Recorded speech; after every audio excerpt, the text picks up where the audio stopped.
Friends, आज की short analysis में हम डिस्कस करेंगे नेटको फार्मा स्टॉक के ऊपर। दोस्तों, ये स्टॉक दिसंबर 2024 से करेक्शन के अंदर चल रहा है।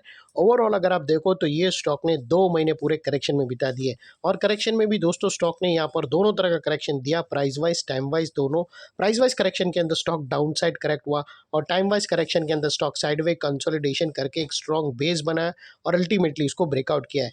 और दोस्तों, ये स्टॉक के अंदर मल्टीपल पॉजिटिव फैक्टर्स भी ट्रिगर हुए हैं, जिसके तहत ये स्टॉक करंट लेवल से अपसाइड में 10 टू 12%, 10 से 12% अपसाइड रनअप दे सकता है। लेकिन दोस्तों, यहाँ पर कोई भी हमारी बाय सेल होल्ड रिकमेंडेशन नहीं है, ये प्योरली एजुकेशन पर्पज से मैं अपना पॉइंट ऑफ व्यू आप लोगों के सामने शेयर कर रहा हूँ। कोई भी पोजीशन लेने से पहले अपने फाइनेंशियल एडवाइज़र को ज़रूर कंसल्ट कर लेना। दोस्तों, आप लोग देख सकते हो कि ये वो टॉप था जहाँ से एक डाउनवर्ड स्लोपिंग पैरेलल चैनल के थ्रू करेक्शन स्टार्ट हुआ और जब तक स्टॉक ये डाउनवर्ड स्लोपिंग पैरेलल चैनल में था, स्टॉक प्राइस वाइज करेक्शन के अंदर एंगेज रहा और यहाँ पर कुछ लोअर लोज ट्रिगर हुए। फ्रेंड्स, अगर आप देखो तो फर्स्ट लोअर लोज यहाँ ट्रिगर हुआ, सेकेंड लोअर लोज यहाँ पर और लास्ट लोअर लोज यहाँ हिट हुआ। और जैसे ये downward sloping parallel channel upside में ब्रेकआउट हुई, इसने मल्टीपल हायर हाइज को ब्रेक करके उसके अबाउ सस्टेन क्लोजिंग देकर कंफर्म कर दिया करेक्शन कंप्लीटेड। यहाँ पर हमें दो मेजर पॉजिटिव सिग्नल मिले। पहले तो इसने डाउनवर्ड स्लोपिंग पैरेलल चैनल को अपसाइड में ब्रेक किया, सेकेंडली इसके जो लोअर लोज थे वो हाई राइज में शिफ्ट हुए क्लोजिंग बेसिस पे, जो हमें कंफर्म करता है कि स्टॉक के अंदर बॉटम लग गई है और अपसाइड मोमेंटम के लिए ये स्टॉक रेडी है। एज लॉन्ग एज इसके लोअर लोज प्रोटेक्ट है, अपसाइड मोमेंटम इसका मेंटेन रहेगा और इसका ट्रेंड भी अपसाइड रहेगा। जैसे ही लोअर लोज थ्रेट हुए तो दोस्तों इसका जो ट्रेंड बाई साइड पे शिफ्ट हुआ है वो वापस फिर से करेक्शन में शिफ्ट हो सकता है।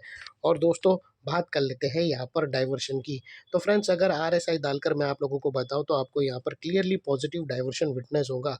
प्राइस एक्शन के जो लोअर लो स्विंग है वो डाउन साइड की तरफ टिल्ट हुआ है, वही आरएसआई के अपसाइड में टिल्ट होकर यहाँ से हमें ब्रेकआउट मिल रहा है, जो एक अपसाइड मोमेंटम पंप कर सकता है स्टॉक के अंदर। और फाइनली दोस्तों, बात कर लेते हैं यहाँ पर चार्ट पैटर्न की। तो दोस्तों, अगर आप देखो तो यहाँ पर हमें एक ज़बरदस्त पैरेलल चैनल ब्रेकआउट होते हुए क्लियरली विटनेस होती है।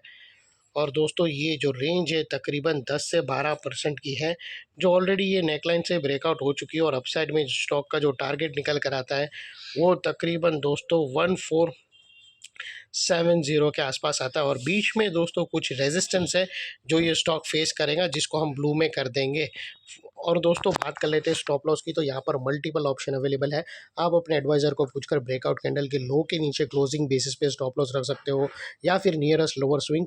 जो भी स्टॉप लॉस रखो दोस्तों, इतना मेक श्योर करना आपका risk to reward ratio at least 1:2 या मिनिमम 1:1.5 रहना चाहिए।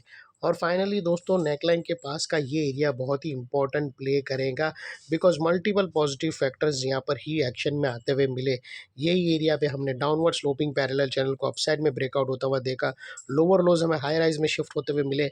यहाँ पर ही दोस्तों हमें पॉजिटिव डाइवर्शन मिला प्राइस एक्शन और आरएसआई के थ्रू, और यहाँ पर ही दोस्तों हमें एक पैरेलल चैनल भी ब्रेकआउट होते हुए मिली।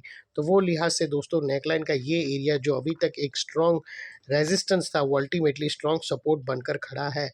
और इतने बड़े स्ट्रॉन्ग सपोर्ट के नीचे क्लोजिंग बेसिस पे आप लोगों का स्टॉप लॉस रहना चाहिए, जो आसानी से ट्रिगर ना हो। और बाय एनी चांस अगर ट्रिगर हो जाता है तो दोस्तों, नो इफ नो बट, सीधा स्टॉप लॉस देकर ट्रेड को वाइंड अप कर देना चाहिए।